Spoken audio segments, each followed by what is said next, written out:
Awesome. So for this first problem, 1 second.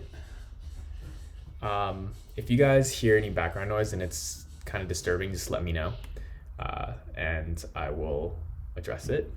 But in any case, let's just get started with this problem. So this one, we want to accept optional arguments, and basically it's a little confusing because there's no order that's guaranteed. So in this case, they're giving a name and an age with the name coming first, but there also can be the age that's first. So I believe you'll have to do a type of type check on this. In the real world, you probably wouldn't want to create a function that takes if you were to pass in optional parameters, you'd probably want to at least preserve the order. Something like this is pretty confusing, but we could still tackle it. So we'll just have, arg1 and arg2. We can't really say it's a name or it's a age because we have no guarantee that the first one is the name. And so we'll just have to do some type of type check. And we can do something like, if arg1, if type of arg1 is a string, then we can say, we'll have name, we'll have age. We could say if that's a string, then name equals arg1.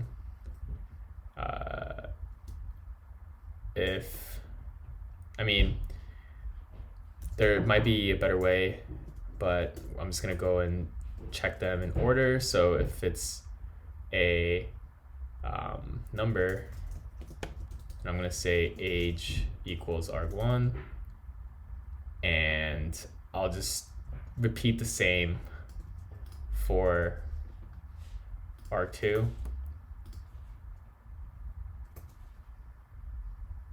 And there's a default, I believe, where if we don't get a name, then the default will be Steve. And so we could just say, if none of these, if there's no name, if name is undefined, because none of these conditionals were true. So arg1 and arg2 were both not strings, and it's undefined, then we could just give the default name to be Steve. And now we just return an object, and this object can have name and age.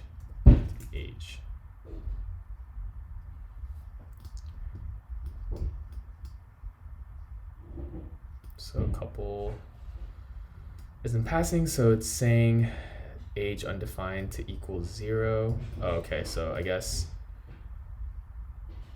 yeah, if there's no age, then it's 0. So we'll do the same thing. There's age is undefined. We'll give a default age of 0. It's probably a cleaner way to do this, but in real life, you probably won't really have to handle these weird cases because whoever wrote this function shouldn't have written it as confusing. So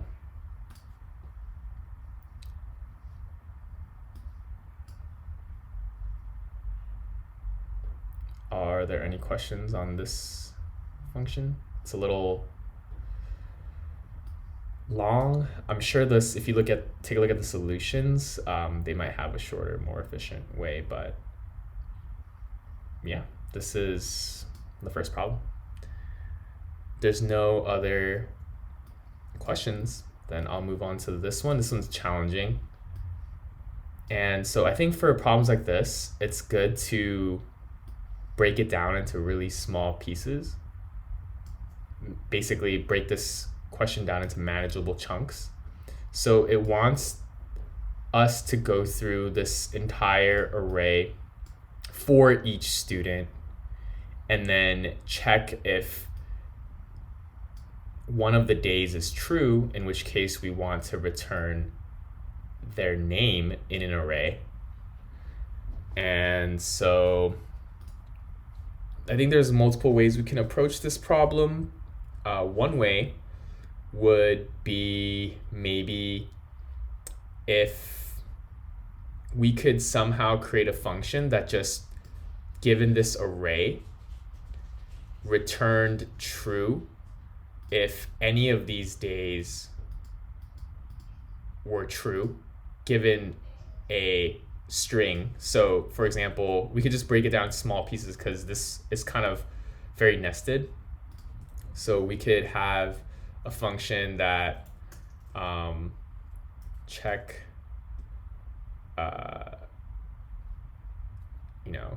days array for day, and then we can pass in a day, and then we could just try and break this down in smaller pieces so that for this argument will return true or false if there's any single object with a day that is a value of true. So we'll get day, we'll also get a days array. And so, for example, we could have Saturday or Monday. Let's just give an example of a day being Monday and a days array of this days array right here. So we could just say, we could initially say, let accepts day, day is found or something. Say that's false, and then we could iterate through this array and check for each object in that array if that day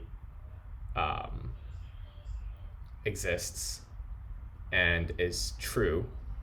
So we can say, first iterate through this days array. Day index is 0. Day index is less than days array dot length. Day index plus plus. And so now we could say let day equals days array at day index.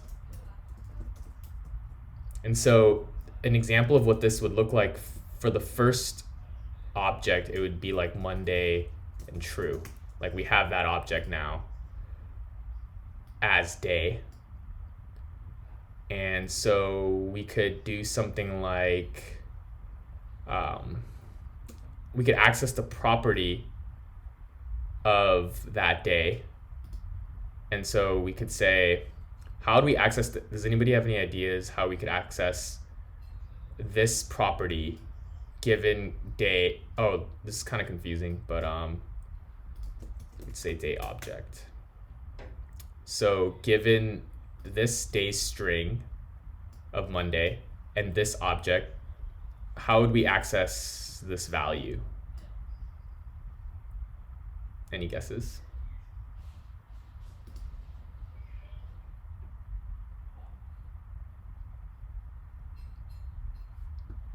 Essentially, we could just say, if day object day is true, then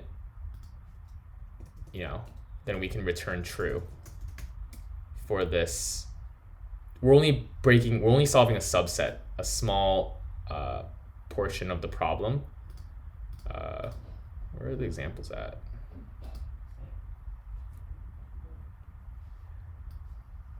Oh, okay. So essentially we're only solving for this subarray just to see if there's any day in here that will equal true. So if we're accessing that day, Monday, for example, and the day object of that day, the value of that key is true, then we'll return true. Else we'll just keep going and checking all the other days. And if none of the days have a value of true, then we'll return false. So for example, if we were to look for Monday in this array, then we would return false, because we would look for Monday and then that value would be false. We would look for, in this object, we would look for Monday again, but it would be false because it doesn't even exist.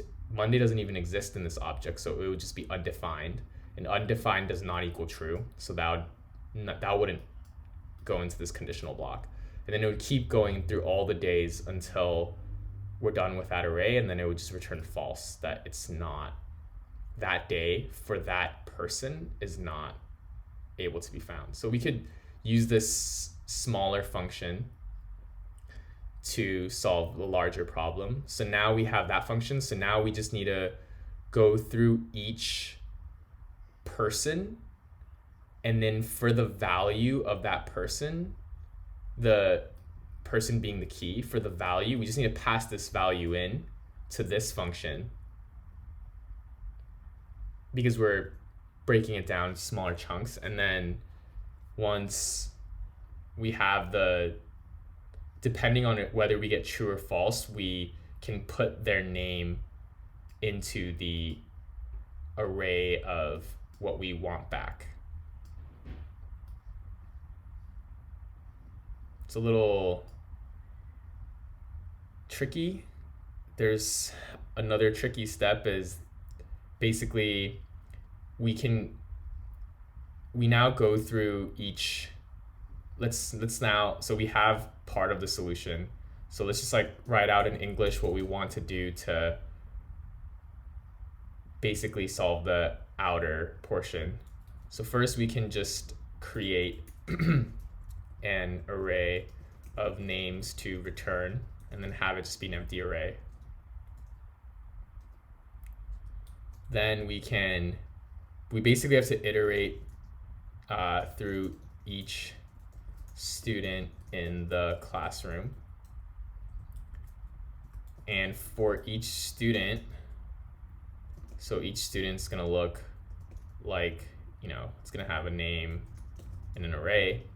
For each student, we want to access the key and its value, pass the value into our helper function up here. So we pass the value, which is going to be the days array, and we'll pass in the day, which is going to be whatever parameter our outer function takes in. Pass the value into our helper function along with the outer param, and then if the helper func returns true, add the key. So the key is the name, student name. The value is the array. Add the key to the array of names to return. And then we can just return that array. It's not a simple problem by any means, but I think the main idea here is to try and break it down into smaller parts. So, one might say, let's just try to solve for this array, try to figure out if this is a valid array or not. And so that's what this function is solving. And now we could solve for the whole function. We could say function class check, and then it takes in a day,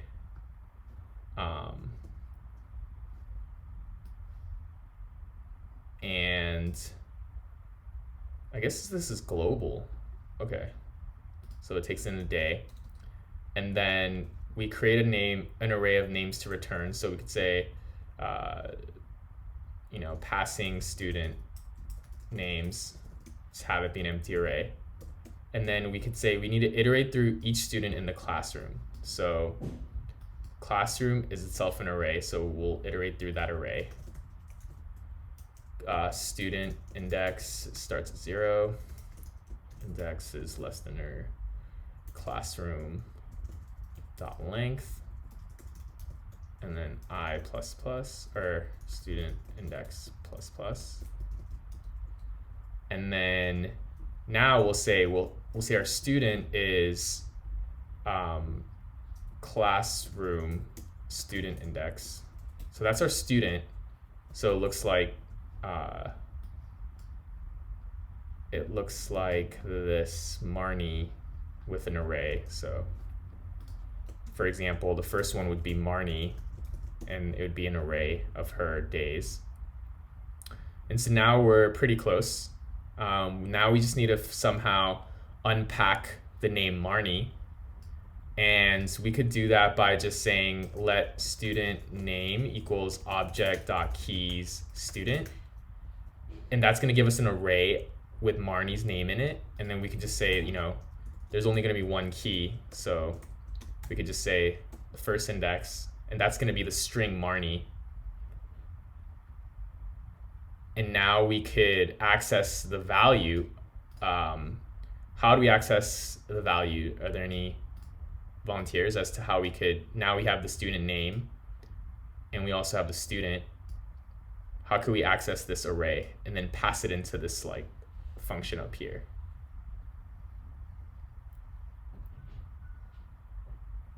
Any guesses?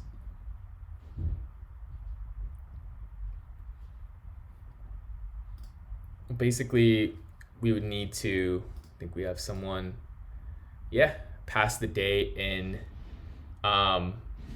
So wouldn't be the day, if we wanted to get this value here, this array, we would need to do student. So the days array would be student and then student name.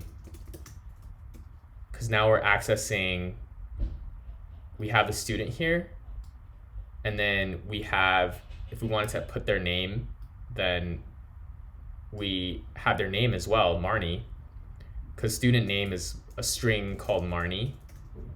And so since we have the string Marnie and we have the object, we can access the property and get the value here by using the square bracket notation. And then now we have our days array. And now we could say if, so we're doing check days we'll use this top function up here. We'll say if this for day and days array is true, any guess as to what we would do here? If their array evaluates to true, meaning that there's at least one day in here that has a value of true.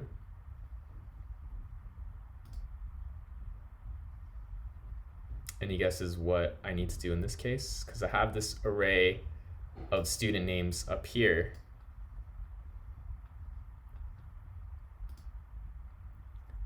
Well, basically I need to just pass that in. So names dot push student name.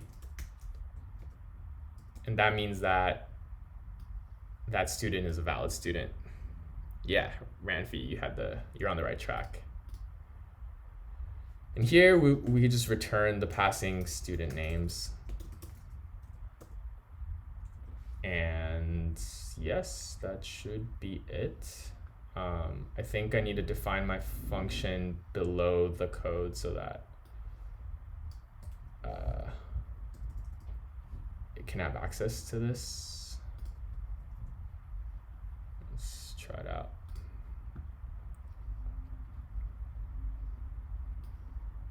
All right, so expected undefined to equal function. That means attendance check. Oh, that's name was wrong.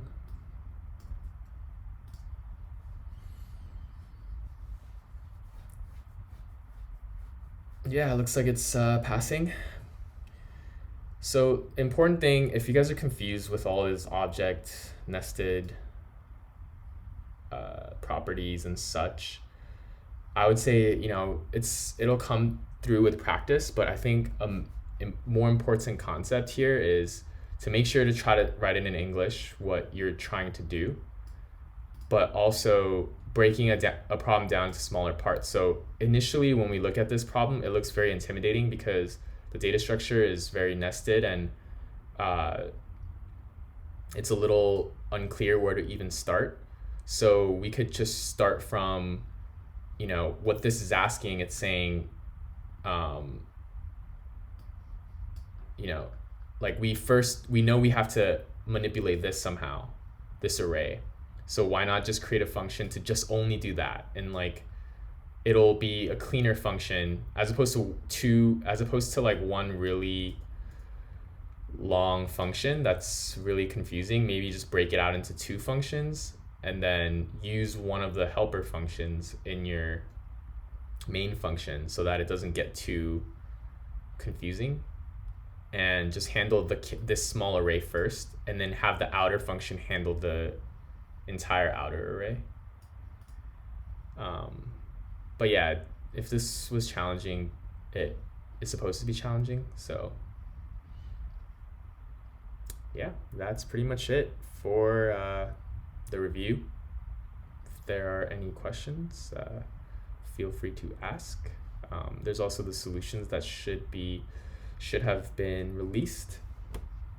So yeah, I would encourage you guys, if you guys didn't understand it, to really try and write it out and tackle it on your own.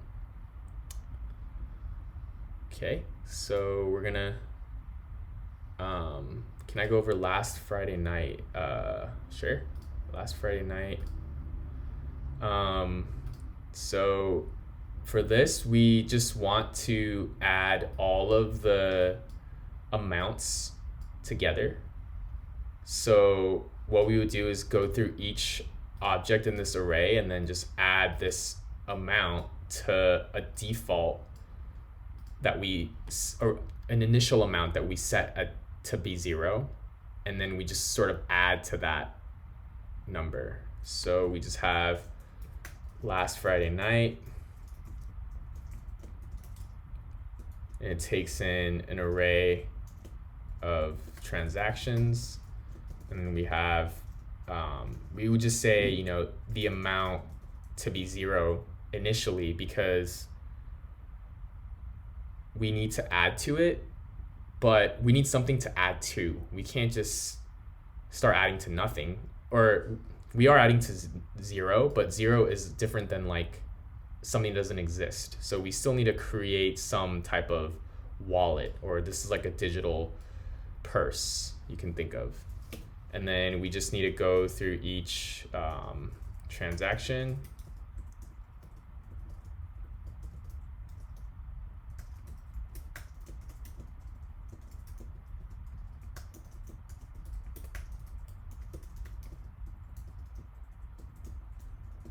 And then here we'll say our actual transaction is going to be array of transactions at transaction index. So that's going to be our transaction. So it's going to look like name is blah, blah, blah, and then amount is, 80. So then this means that we have the object, and so now we just need to access the property of that object to get the actual value, which is 80, because this is the key, but this is the value, and we're interested in the value.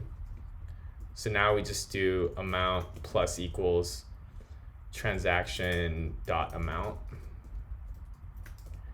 And then at the end, we just return our amount because we need our function to pass back that value to the tests, and we should be good.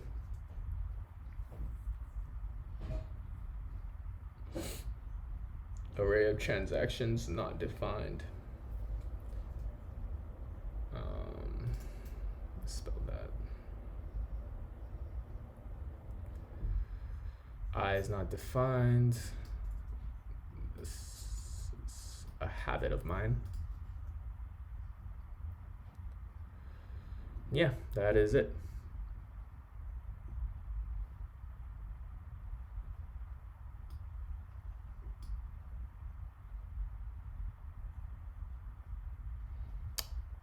If there's no other questions, then I'm gonna go over object methods today. Let's go. So what is a method? Creating, accessing, running a method, an introduction to this. All important things in the world of JavaScript. So a method is basically like a function, except it's just exists in an object instead of existing in a global space. And yeah, some of them are built into JavaScript and we don't have to make them ourselves. So we've been using things like index of to see if something exists in an array. That's just a function that exists on an object. And within that function, it's just doing a for loop for that array to go through every element in that array and then see if that element exists in that array. So when we use countries.index of Brazil, countries is an array, but in reality, this also holds other properties or keys, and some of them happen to be functions, not just values like we were used to yesterday. They can also be methods, hence this slide, or otherwise known as functions. And so it basically allows us to simply access these methods, and we could build them ourselves too, and we'll go over how we can do that. So here, this is an object that we've seen before because each value of each key has a string value. So these would not be methods. But if we add a function, then now instead of a string value, it's just a function value, but now you can call it. It's not that different than having a function that's outside of the object. But you could imagine that if you had,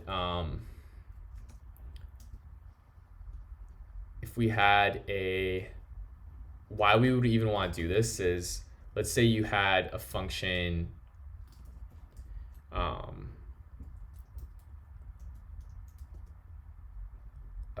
that basically,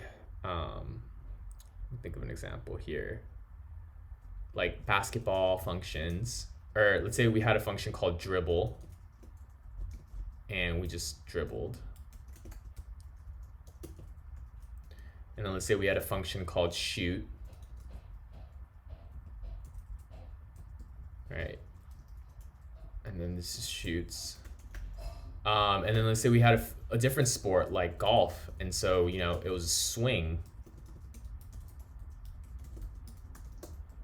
And then let's say we had a different sport like, or same with golf, where we just, putt or, yeah. I don't know if that's how you spell it right, but, and so, we have all these actions, but there's no clear organization to them. So it's pretty messy. Everything just living out on its own. It's almost like, just having all your papers out on all over your desk. There's no folders. So everything's a mess and we don't really have any clear organization. So we could just say, basketball methods, have it just be an object, do something like that, do something like this,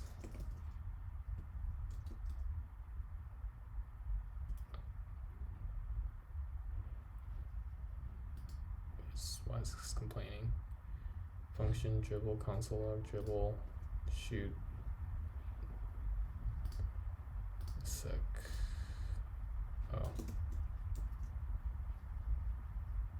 It shouldn't complain at this point. I'm not sure why. Dribble, basketball methods, shoot.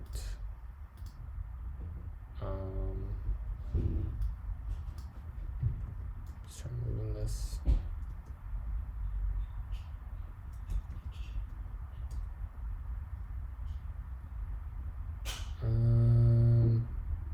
This is weird. TypeScript. Why is this TypeScript? Let me just refresh.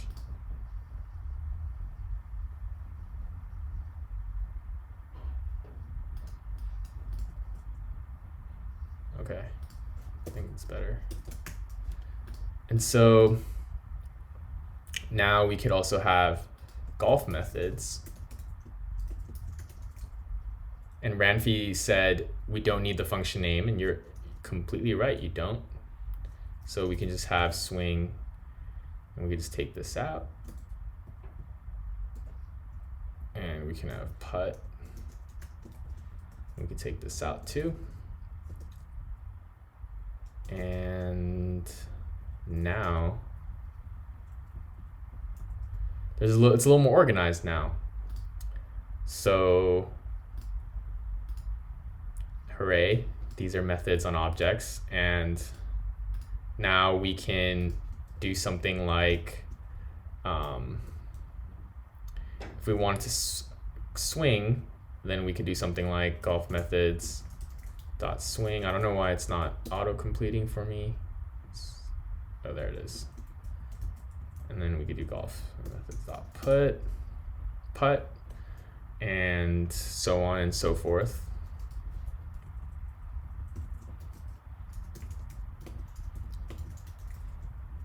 Dot dribble. And so now there's some organization to everything. We can, it's very descriptive what we're doing. And so this is essentially what this lesson is going to be about, is basically creating some object key value pairs. And yesterday we learned about key value pairs being, these are all strings, and these were either strings or numbers or arrays or other objects. But today we'll introduce the fact that they can also be functions. And when you have a function as a property of a object, we'll call them methods. And technically we don't even need this name, as Ranfi pointed out, because essentially this key name is giving it the name, and we're accessing it by the key name anyways, so it's kind of overkill to have it be named. So yeah, the syntax is the same. You need commas to separate each key. This could just be a string, just like it was yesterday, but instead it's a function. And there's absolutely no difference other than the fact that you can invoke it now with these double parentheses.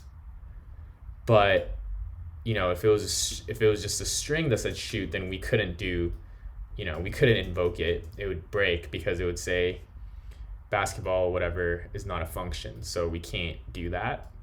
But we could still access it, and it would just be a string instead of actually running code.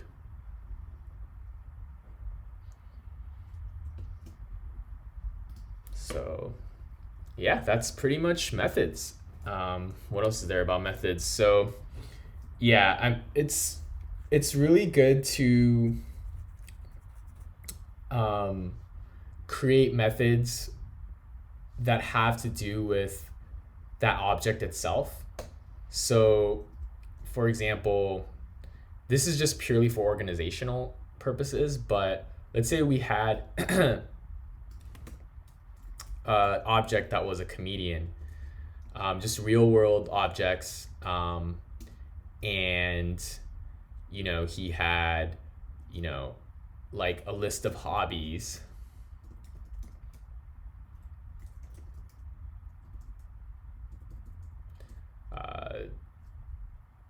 Watching comedy shows and say like drinking, like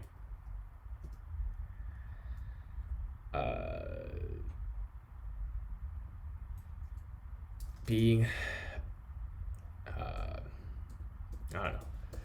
And let's say for those hobbies we had the comedian being able to introduce himself, so he can greet, and that function could use this property of himself so that it makes sense that they're all wrapped up in one object. So he could say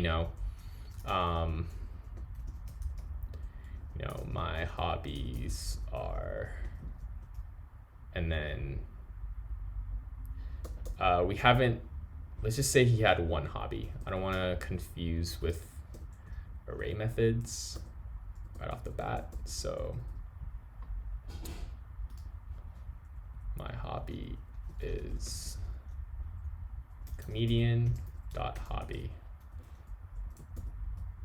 And now we could,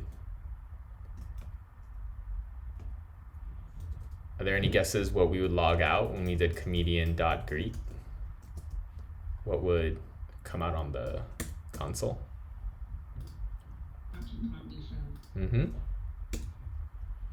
It would just be, hello, my hobby is, and then I just did some string interpolation here. You could have easily just done this too. Is, and then plus, yeah, like this, same thing. I wouldn't bother like caring about the other thing for now, but the main point is that if we just think of objects as real world, having a real world companion, or having a real world, the word's not coming to me, but just being able to be mapped to something in the real world.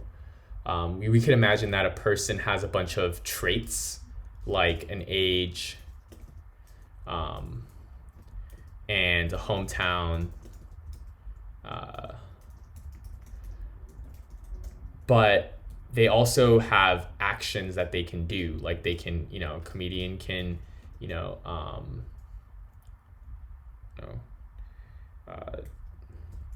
act, like do a comedy act or something, and tell a joke. So, and these would more likely, just instead of just being an attribute, it would be more like a method that they could do, some bag of tricks that they have up their sleeve or something. So a combination of these static properties and attributes along with their abilities makes up like who this person is or this object is.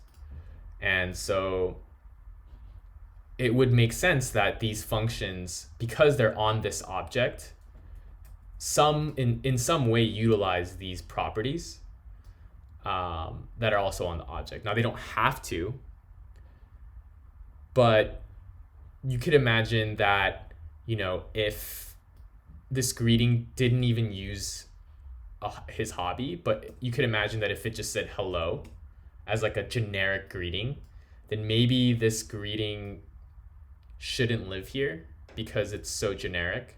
So maybe it could just live in like some generic like greetings object,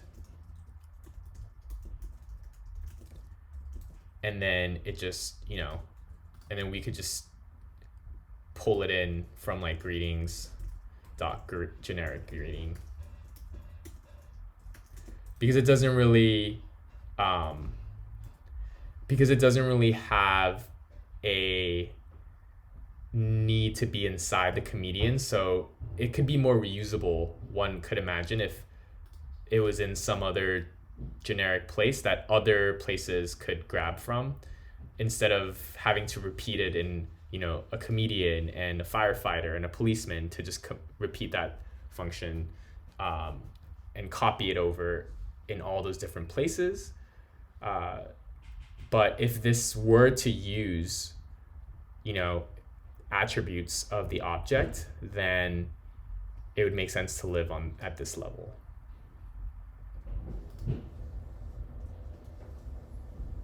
So yeah, this is the same idea here. It should generally, not always, there's rarely a time where you could say this is always the case, because there's always going to be an edge case. But for the most part, methods on an object in some way utilize properties. In this case, it's not even doing that, I believe. Yeah, it's just logging a generic string. But here, oh, it's still not doing that. This is just showing that the function could take a parameter. So it's very similar. It's not any different from normal functions that we have out in the wild. They can take parameters. They can take 1, 2, 3, as many parameters as we like. And yes, this should return the year subtracted by 1906. So it gives us 112. So let's give her a greet method. So now we have this method that actually uses, well, right now it's parameterized actually, so it'll just output whatever we add in here. But as this comment says, it might be a bit redundant to type out Grace's rank and last name twice in the same object. And what that means is, let's see. So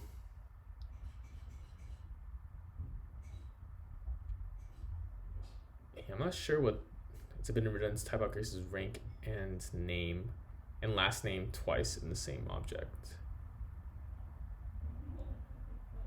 Hopper. Oh yeah, so this is essentially being hard coded, like rear admiral and then Hopper.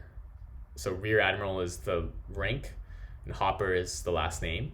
So if we just hard coded this out, then we're essentially not very flexible. This is always what it's going to say. And also, as this says, it could be a bit redundant. So we can just use, Grace Hopper dot rank, Grace Hopper dot last. And this was something that I did a little earlier with this, tell a joke, or the hobby one.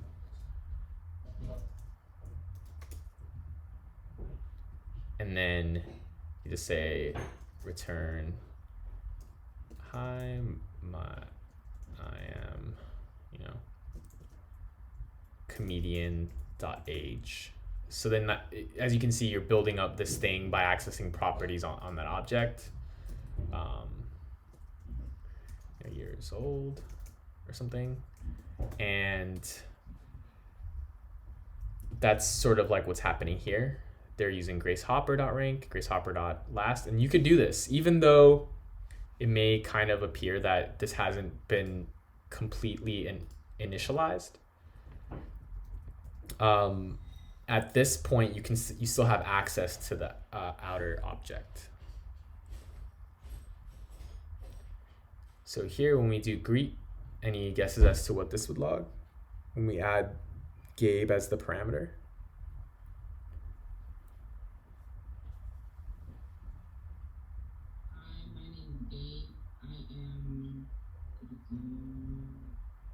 Rear Admiral. Yeah, sounds right. Yeah, Rear Admiral and then Hopper, because it also takes in the last property as well. Great.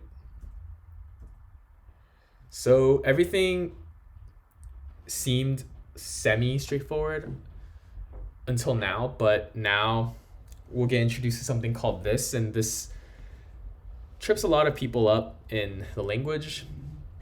It definitely took me a really long time to fully grasp what this is. To give a introduction and just to give it some meaning, this is an object. It will always refer to an object in some way. So yeah, this you can use to reference an object in a method. So we could think of this as being sort of interchangeable with Grace Hopper. That's not 100% accurate, and there are many other identities that this takes on. But for the purposes of now, where we're just briefly getting introduced to the concept of this, we could just think of this as being interchangeable with Grace Hopper or whatever object that encapsulates where this is being used.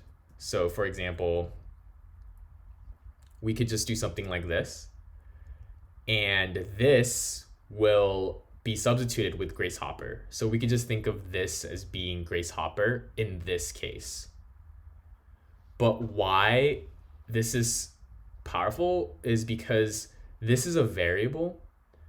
So instead of hard coding ourselves to only refer to Grace Hopper, because if we used Grace Hopper here, then Grace Hopper, then this dot rank is basically always going to be Rear Admiral, and this dot last is always going to be or Grace Hopper dot last is always going to be Hopper. But if we use this, then in different contexts, this variable could change and take on a different object identity. And so that gives us a lot more flexibility instead of, us just coding ourselves into this rigid structure. We have some leeway for us to not have to write more code, but have one piece of code be able to just do more things. So that's why we have this in this particular case. But when we actually execute the function, we could essentially think that this is Grace Hopper. It is the object that encapsulates wherever this is located. So when we do this, it'll still say the same thing as before. So it literally is just another reference to the Grace Hopper object. So this is always an object.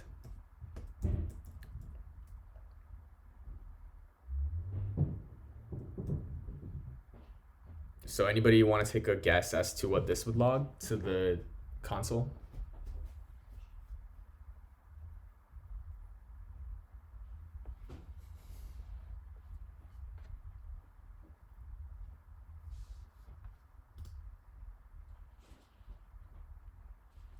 Would it just return race?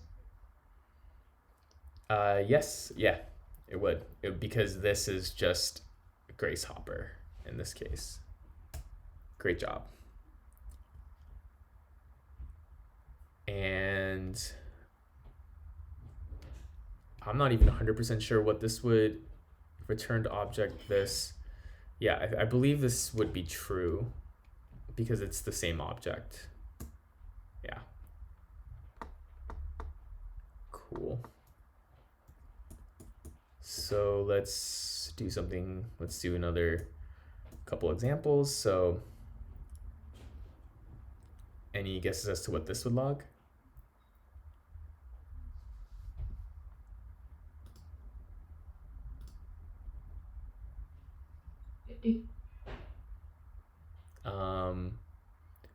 Calc.sum. Yeah, 50. And then once we changed it, if we mutated num2,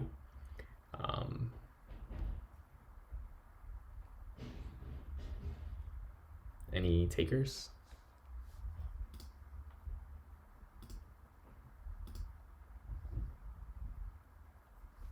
So this would just be 5, I believe, since we mutated num2 in between.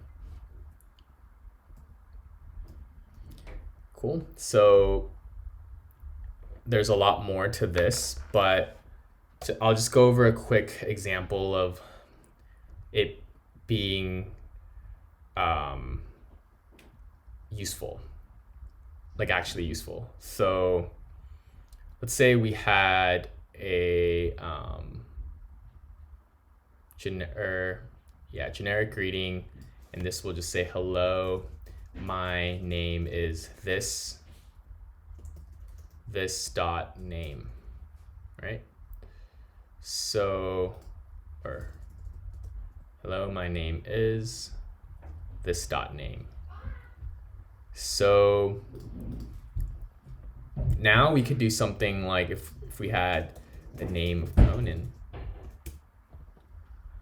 then we could just say greet is greetings dot generic greeting. Any guesses what this would log to the output, to the console? Would it be, hello, my name is Conan? Mm-hmm. And the beauty of using this is now we could do that in any other object. So if we had a chef and his name was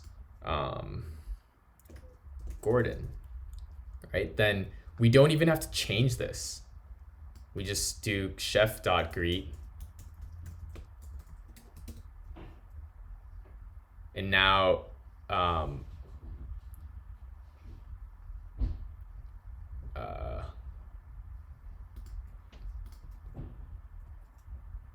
get why this is acting weird.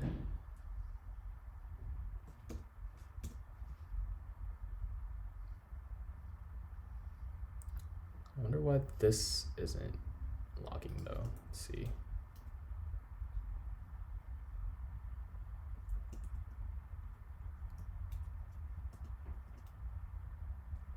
should log twice.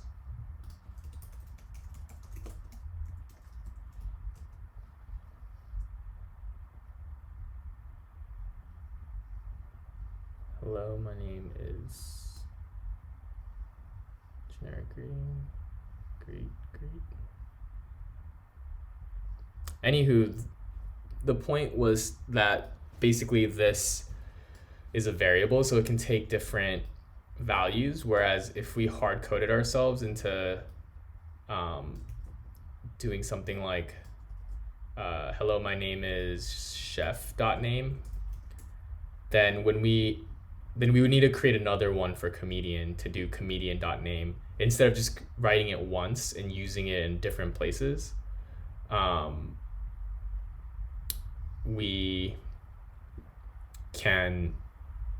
would have to repeat this and then do a function here and then say hello, my name is comedian.name, and then change it. And if we had all these other, you could imagine that if there was if you were building a game or something and you needed a lot of different types of people, then you would have to constantly repeat this versus having it just in one place, which is the point of what this is.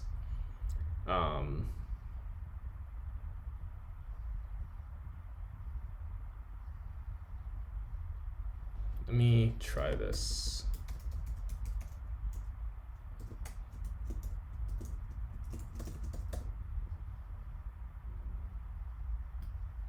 Greetings dot generic greeting.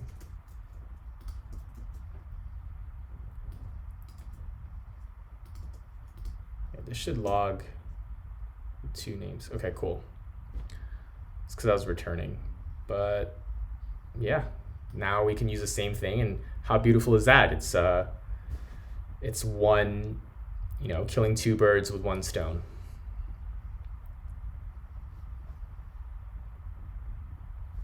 So I believe that's pretty much it. Again, it's a disclaimer. This is only a rough, a soft introduction to this. This is a lot. There's a lot more to this, but I wouldn't go deeper into it for now. We'll just, be satisfied with what we know up to this point for what this is. And the main important thing is just to see, that it's good to try and write code that we don't have to repeat for every tiny little tweak. If we could handle a lot of cases with just one function, then that's a lot cleaner. Because now when we want to edit this, we could just edit it in one place as opposed to editing in multiple places.